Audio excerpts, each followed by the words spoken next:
So today I'll be revealing what was the last gift of Steve Jobs to the world. So may I know how many people know that Steve Jobs had something for the world as a last gift? So I think then this is a good topic to discuss here, and of course the people who will be in the video, they will be also laughing. What was the last gift of the great Steve Jobs that he wanted the world to receive from him? I am Dr. Pradeep Sethi. I am a MD dermatologist from AIMS New Delhi. I am a professor in hair transplant, and I do stem cell research. And we have started a charitable school in my native village for underprivileged children.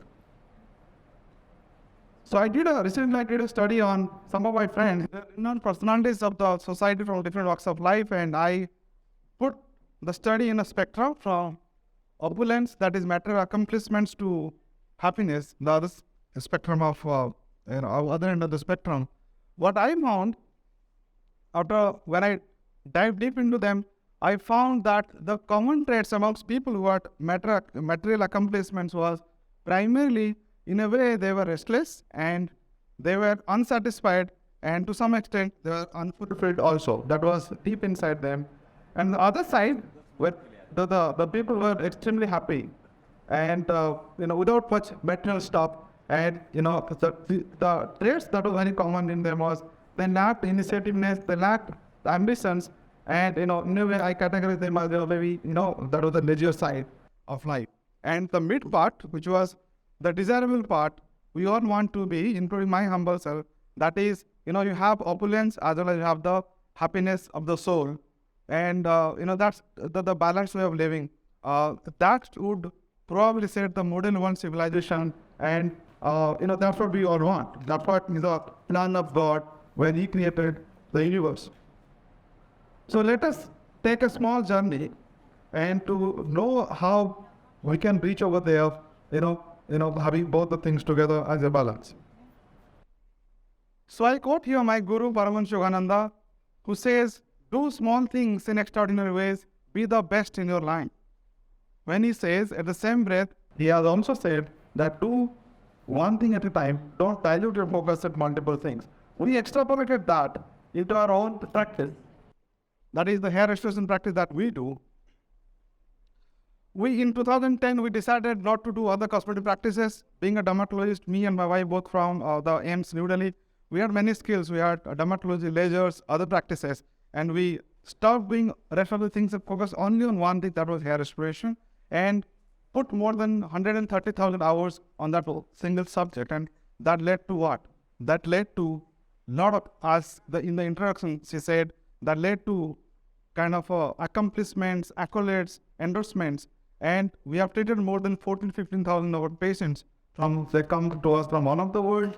And as in the introduction they said that I have been given the responsibilities of curating the scientific programs of multiple international hair transplantation conferences, and we are also been recognized as one of the leading hair transplant centers in the world by most of the Western forums, like American forums, British forums. And that also led something I would like to highlight. You can see in the picture that this is the hut where I was born in 1980, and I was telling Akriti that I was working like a Delhi laborer, as a part-time Delhi laborer when I was 13, 14, and there were multiple nights when there had no food to eat, and that was the humble beginning where I was born, and my first pair of shoes was when I was 14. And from there, this is the institution of ours in New Delhi, which is one of the biggest in the world and most sought after, center for hair restoration by patients from all over the world. So that one-pointed focus led us from mediocre professional to one of the best and one of the most sought after doctor. The second principle that I pulled out from Autobiography Yogi, again by Paramahansa Yogananda, here he says, God is simple and rest of the things in life are complex. So we extrapolated that into our practice, where before us, when in hair restoration, it was not that kind of transparent. There are a lot of confusions between different techniques before what the outcome that you can expect. The lack of consistency, lack of transparency, and definitely it was looking like more like sales and commercial kind of thing. So after putting so many hours into practice, you have mastered the art. If you remember Sachin Tendulkar or Virat Kohli, this kind of, players, when they play, their shot looks like poetry, just like fluid.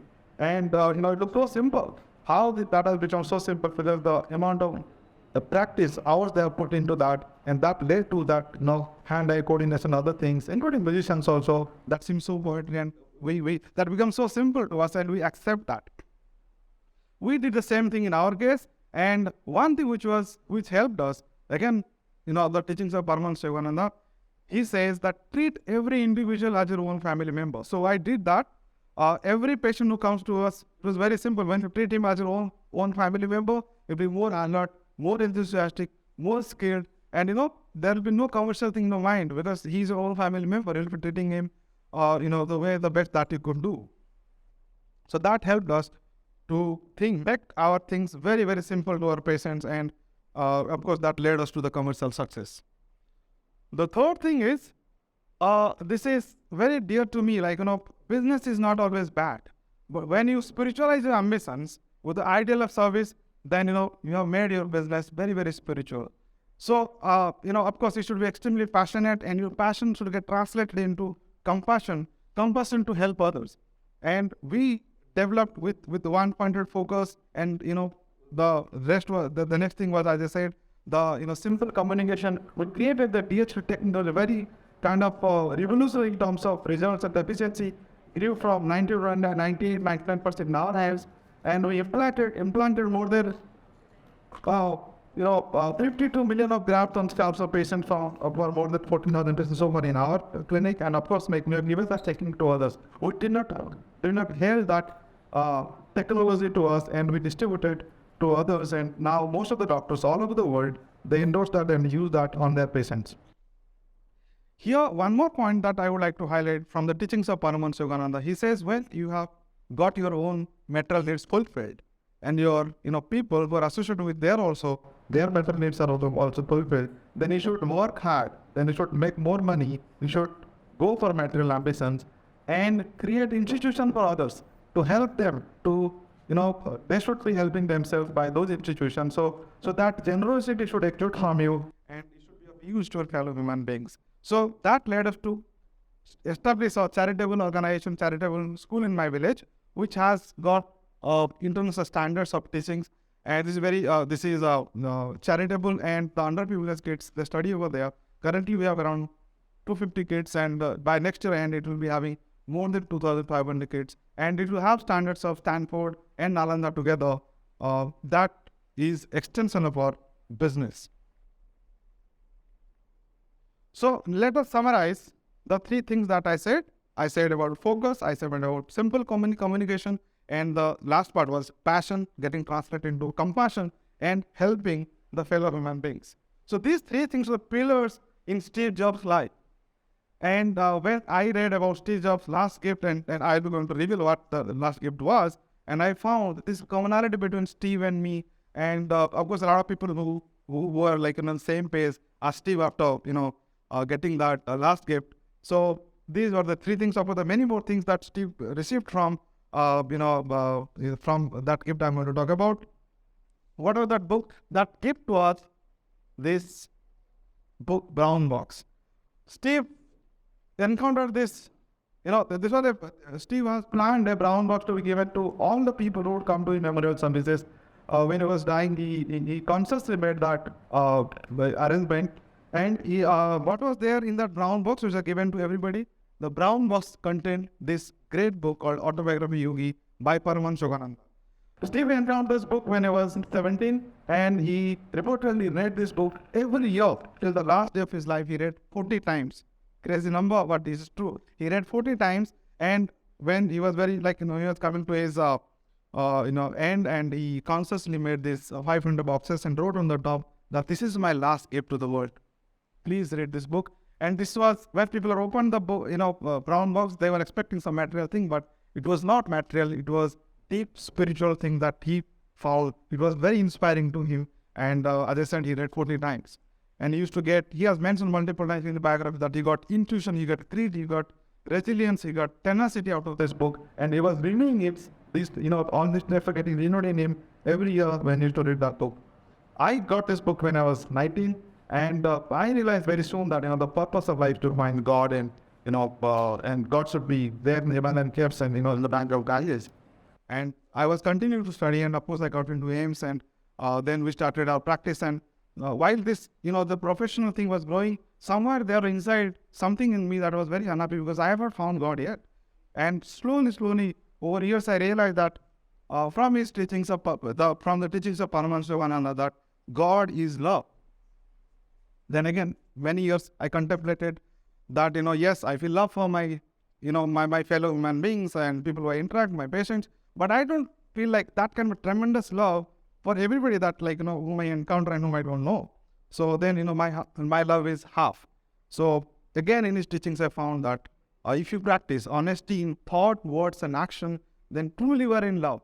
So now my life got a little bit sorted that, yes, I know that I am honest to myself, honest to my patient, honest to what I speak.